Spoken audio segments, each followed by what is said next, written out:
Play this piano. I'll marry you. The voice, slick with the chill of expensive whiskey and absolute power, sliced through the curated murmur of the gala. It belonged to Mr. Kwan, a man whose tailored suit cost more than a car and whose smile never quite reached his eyes.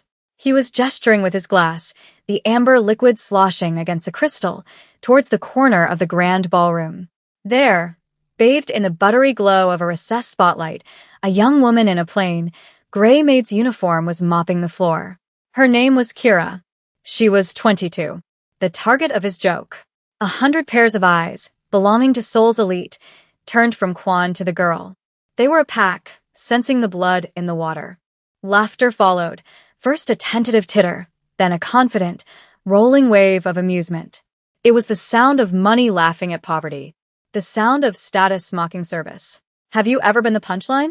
Not in a friendly roast, but in a joke designed to remind you of your precise, insignificant place in the world. It feels like the air has been stolen from your lungs, your skin suddenly too tight, your every movement a clumsy spectacle. Kira felt it then. The heat rising in her cheeks, the weight of 100 gazes pressing down on her like a physical force. She had been invisible just a moment before, a functional ghost gliding along the edges of opulence, her existence acknowledged only by its utility. Now, she was hypervisible, a specimen pinned to a board for public examination. The object of their ridicule wasn't just her, but the piano. It was a Bosendorfer Imperial Grand, a 9-foot leviathan of polished ebony, its lacquer so deep it looked like a pool of liquid night.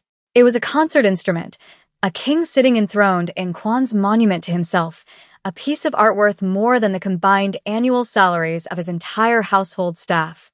The juxtaposition was the core of the joke. The girl in the $50 uniform and the $500,000 instrument. An ant being invited to pilot a spaceship. Kwan's lips curled into a wider, more performative smile. He was a master of the room, a conductor of social currents. "What's wrong?" he called out, his voice booming with false magnanimity.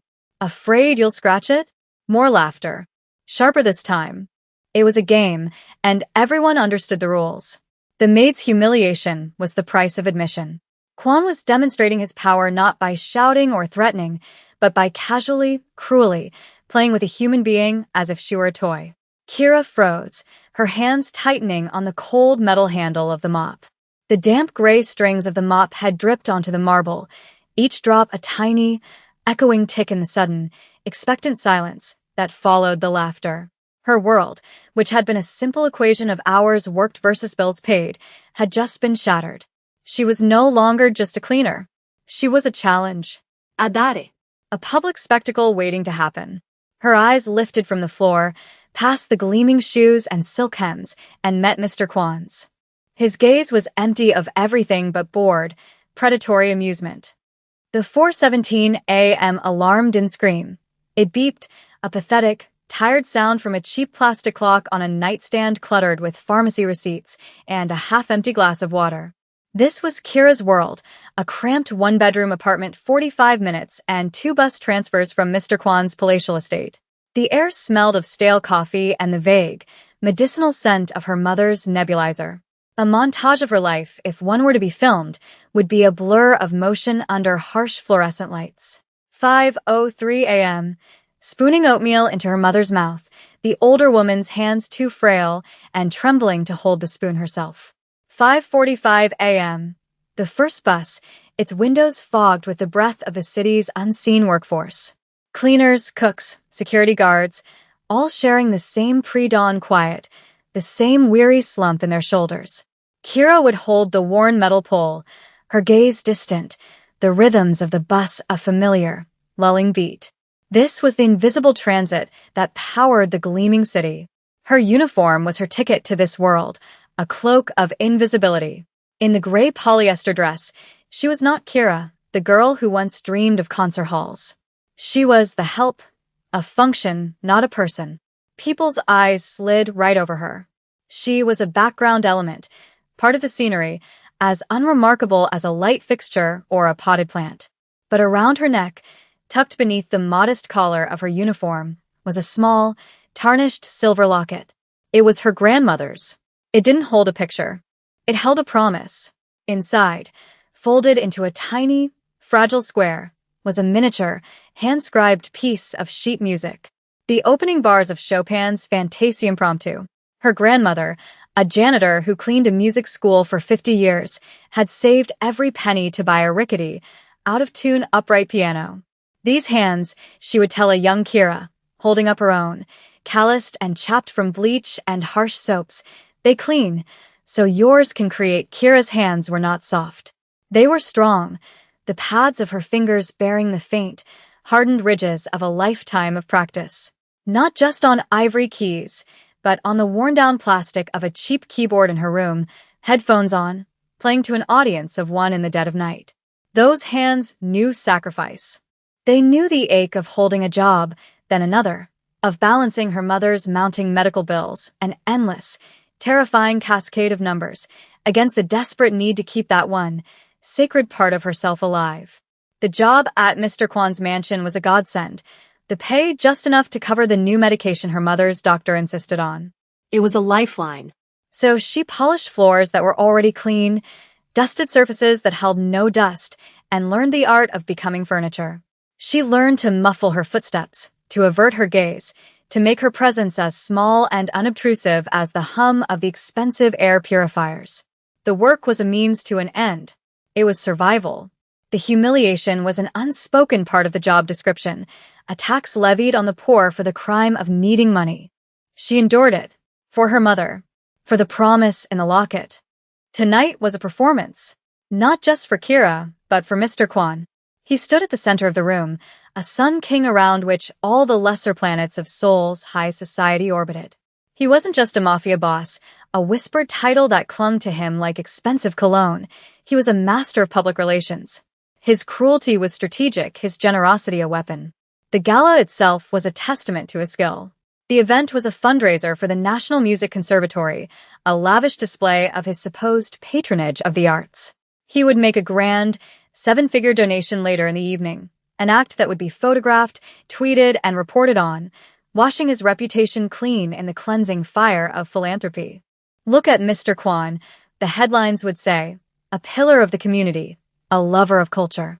They wouldn't mention the whispers of his business dealings, the fear in his rivals' eyes, or the casual cruelty he deployed to keep his own court in line.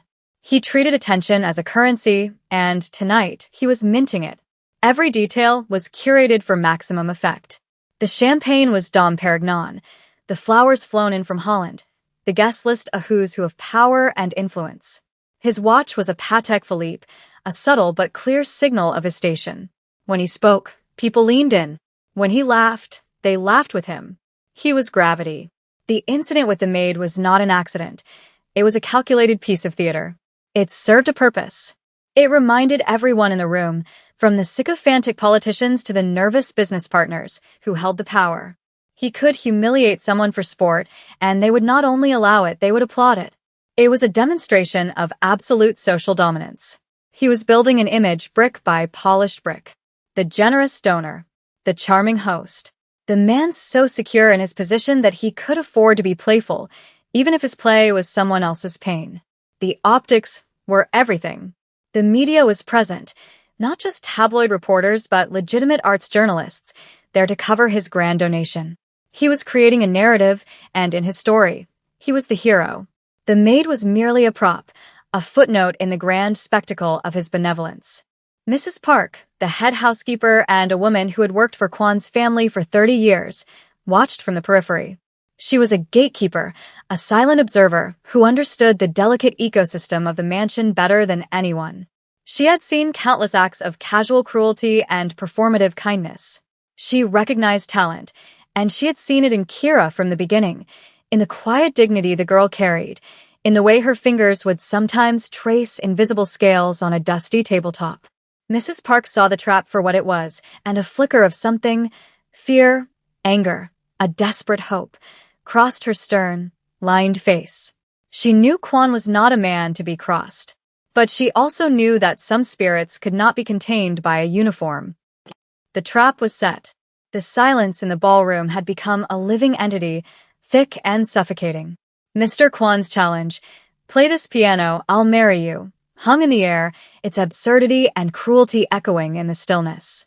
It was a perfect, closed loop of humiliation. If she refused, she was a coward, admitting she was nothing more than a lowly maid, cowering before her master. Her defiance would be read as insubordination, a fireable offense.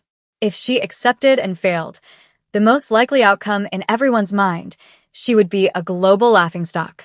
The moment was being recorded on at least 50 smartphones, their small, dark lenses aimed at her like a firing squad.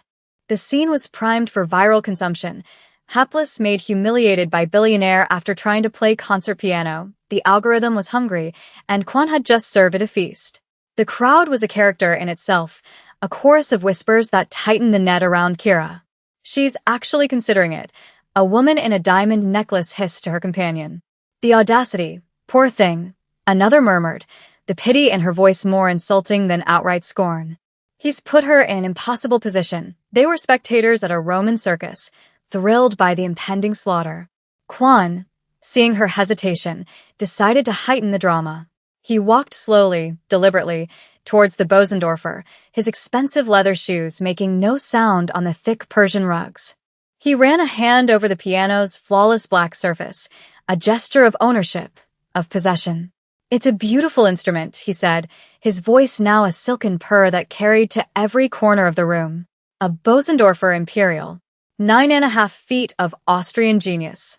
It has 97 keys, not 88. Those extra 9 keys in the bass. They give it a resonance, a soul, that other pianos can only dream of. He was giving a lecture, flaunting his knowledge, turning the screw. It deserves to be played by a master. Are you a master, little mouse? The diminutive nickname was another casual flick of the whip. He turned back to her, an eyebrow raised in mock inquiry. The pressure chamber was now at maximum. The social risk was total public shame. The practical risk was her job, her only means of keeping her mother alive. The symbolic risk was her very soul, the quiet, hidden part of her that her grandmother had nurtured. Mrs. Park caught her eye from across the room. The older woman's face was a mask of stoicism, but her eyes conveyed a single, powerful message. Be you. It wasn't advice. It was a plea. It was permission. It was the final push Kira needed, a reminder of a world beyond this gilded cage, a world of promises kept and legacies honored.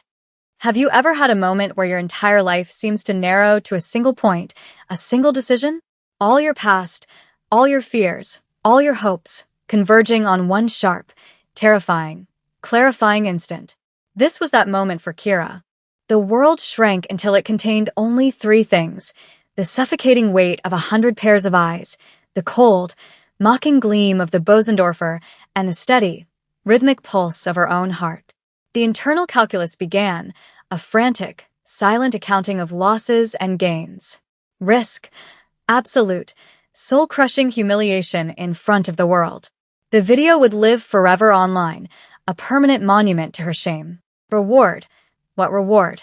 The absurd, insulting promise of marriage? There was no reward. Risk. Losing her job. The $2,800 a month she needed for her mother's care, for the rent on their tiny apartment, for the food on their table. Losing this job meant a catastrophic failure. It meant facing her mother's worsening illness, without the medicine that held it at bay. Reward. A flicker of defiance? A moment of standing up for herself that would cost her everything? It didn't add up. The math was simple, brutal, and clear. Keep your head down, apologize, and pray he forgets. Mop the floor, collect your paycheck, and survive. That was the logical choice. The sane choice. But logic doesn't account for the soul. It doesn't factor in a grandmother's sacrifice. It can't quantify the weight of a promise worn in a locket against your skin. She felt the cool metal of the locket through the thin fabric of her uniform. She thought of her grandmother's hands, cleaning toilets so that hers could learn to fly.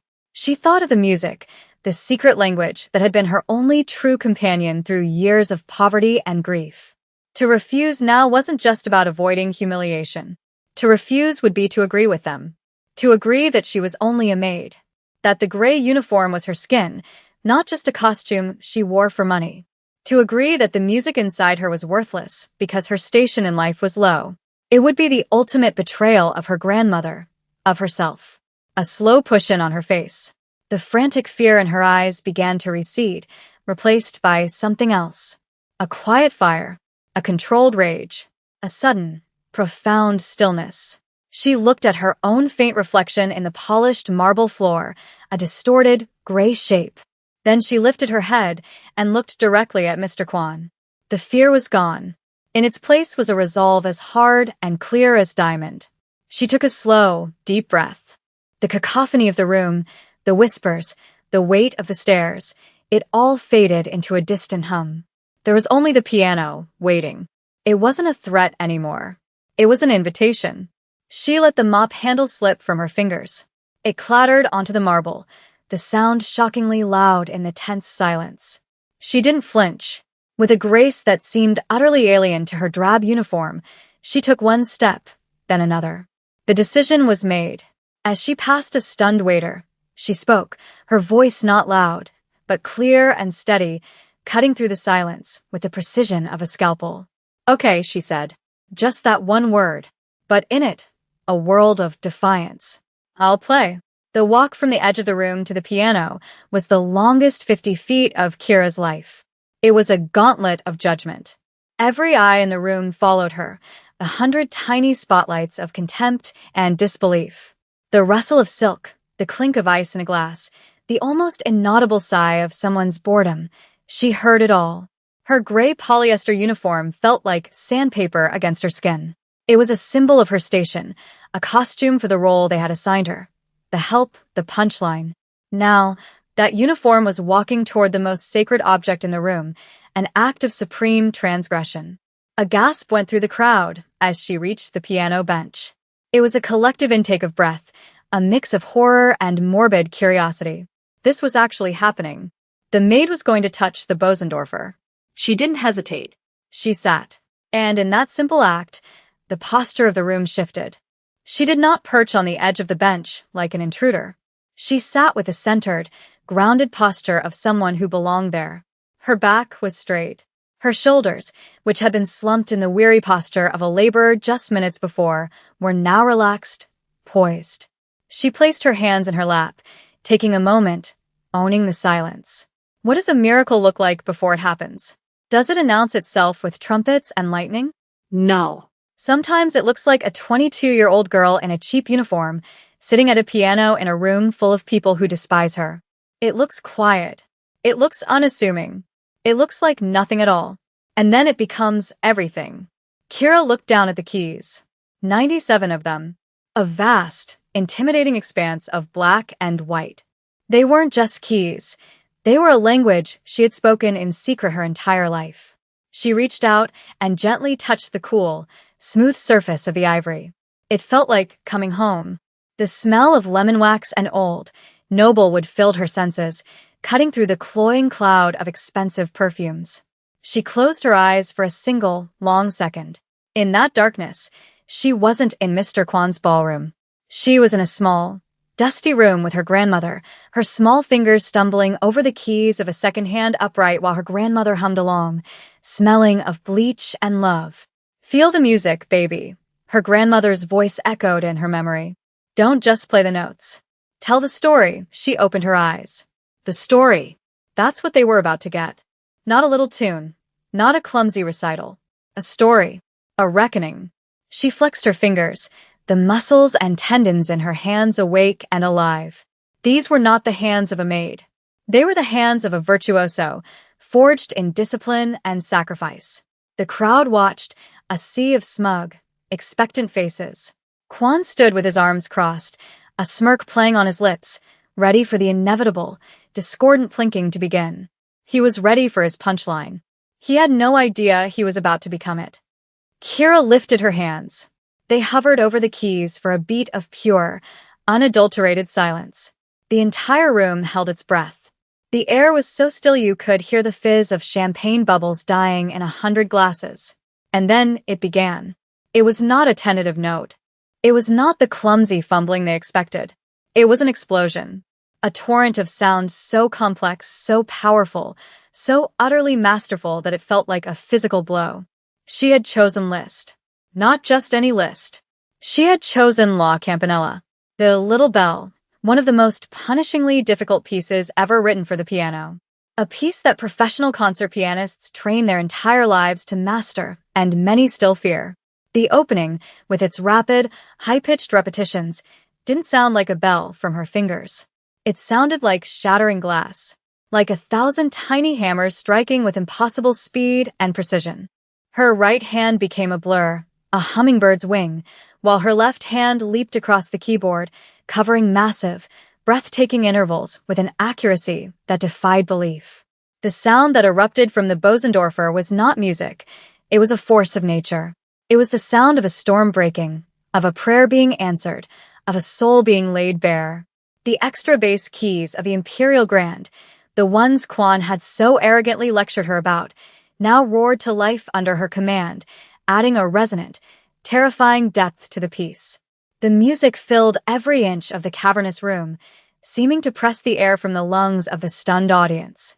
The initial shock on the faces of the guests curdled into disbelief, then into sheer, slack-jawed awe. Glasses froze halfway to lips. Whispers died in throats. The smirks vanished, replaced by masks of utter astonishment. Mr. Kwan's condescending smile dissolved as if wiped away by an invisible hand. His arms uncrossed. He took a half step forward, his eyes wide, unable to process what he was seeing and hearing.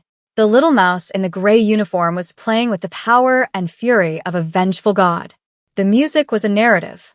It told the story of every 4 a.m. alarm, every grueling bus ride, every casual insult swallowed, every hour of secret, desperate practice in the dead of night.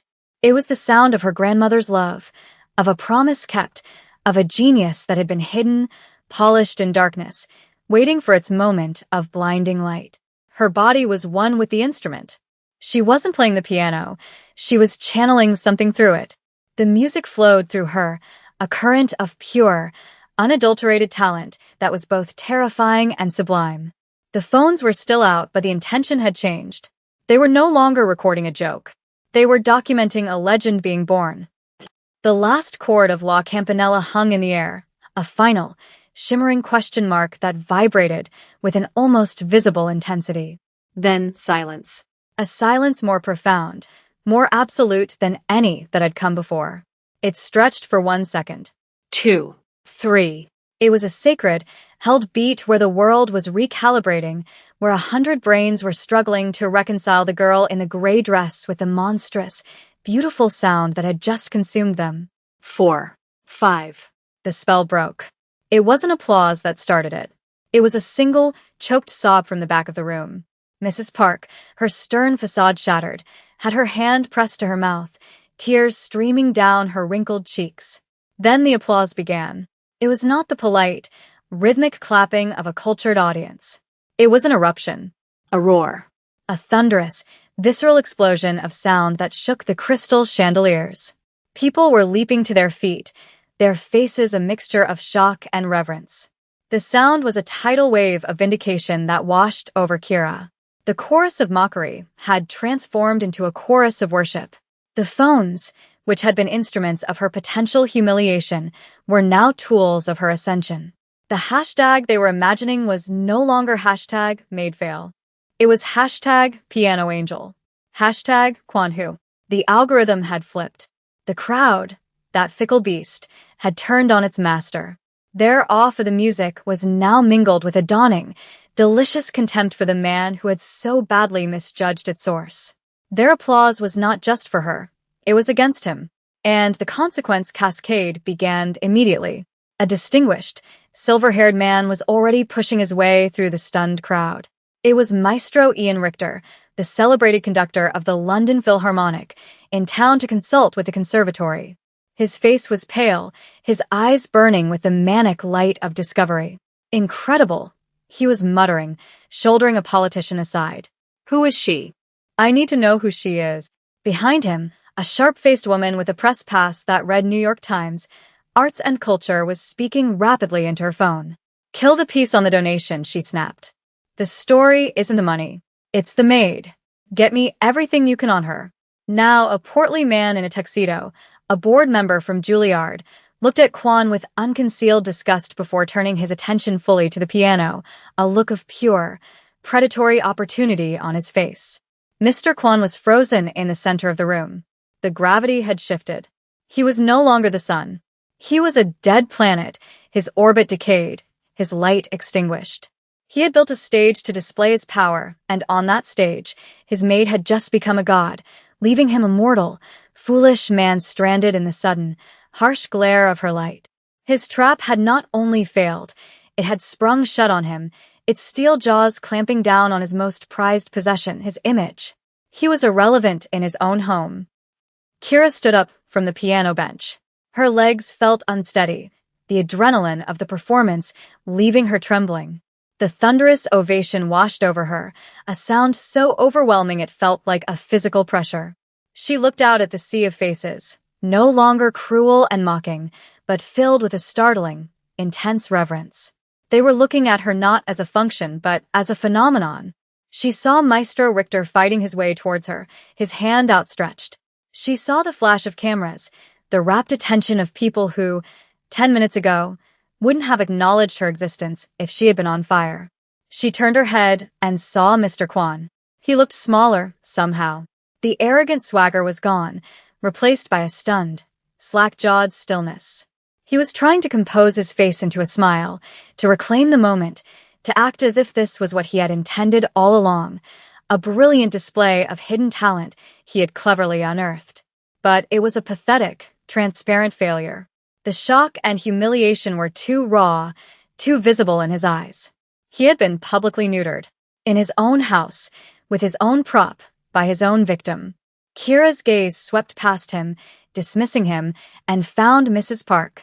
The head housekeeper was no longer crying. She was smiling, a broad, beautiful smile of pure, unadulterated pride. It was a smile of vindication, a lifetime of swallowed injustices released in one triumphant moment. That smile was worth more to Kira than the entire room's applause. She gave a small, simple bow. It was not the bow of a servant. It was the bow of an artist who has given her all and knows it was enough. She said nothing. The music had said everything. It had spoken of her pain, her hope, her history, and her power. To speak now would be to diminish it. As she straightened up, Maestro Richter finally reached her. He grabbed her hands, his touch surprisingly gentle. He turned them over, looking at her calloused fingers with the awe of an archaeologist discovering a priceless artifact. "My dear girl," he said, his voice thick with a German accent and emotion. "In my 60 years, I have heard Horowitz. I have heard Rubinstein. Tonight, I heard you. Who are you? Where did you come from?" Before she could answer, the man from Juilliard was at his elbow. "Forget that. Where are you going? Do you have representation? We need to talk." Immediately, a woman thrust a business card into her hand. "The Philharmonic. We will fly you to London. Tomorrow. First class. We will cancel our scheduled soloist. You will play with us." Offers began to rain down on her. A deluge of opportunities, of contracts, of a future she had only ever allowed herself to dream of in the most secret corners of her heart. She didn't walk back to her mop. She didn't look back at Mr. Kwan. She took Maestro Richter's offered arm, let him shield her from the sudden, ravenous crush of the crowd, and walked towards the door, leaving the ballroom, her gray uniform and her old life behind her. The metamorphosis was complete. 6 months later, the on-screen text would read, "Carnegie Hall, sold out."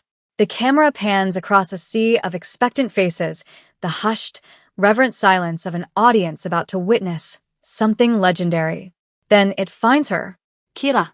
She walks onto the world's most famous stage, not in a gray polyester uniform, but in a gown of midnight blue velvet that seems to drink the light. She is no longer invisible. She is the most visible person in the world right now. She sits at the Steinway, the spotlight carving her out of the darkness, and as she prepares to play, there is no fear. There is only a quiet, powerful sense of purpose. Her debut album, titled The Bosendorfer Session, a live recording from that fateful night captured on 100 iPhones and professionally mixed from a journalist's high-quality audio, had gone viral, then platinum. It shattered classical music's streaming records, a raw, explosive performance that the world couldn't get enough of. And what of Mr. Kwan? The viral video of his cruel wager, followed by the earth-shattering performance of his maid, had done what no prosecutor or rival could. It had ruined him. The story wasn't about his power anymore. It was about his foolishness, his spectacular miscalculation. The optics he had so carefully cultivated were destroyed. Labeled a bully and a fool, his mystique evaporated. Business partners grew wary. Banks began to call in loans. Whispers of audits and investigations, once held at bay by his fearsome reputation, now had teeth. His downfall wasn't a dramatic shootout.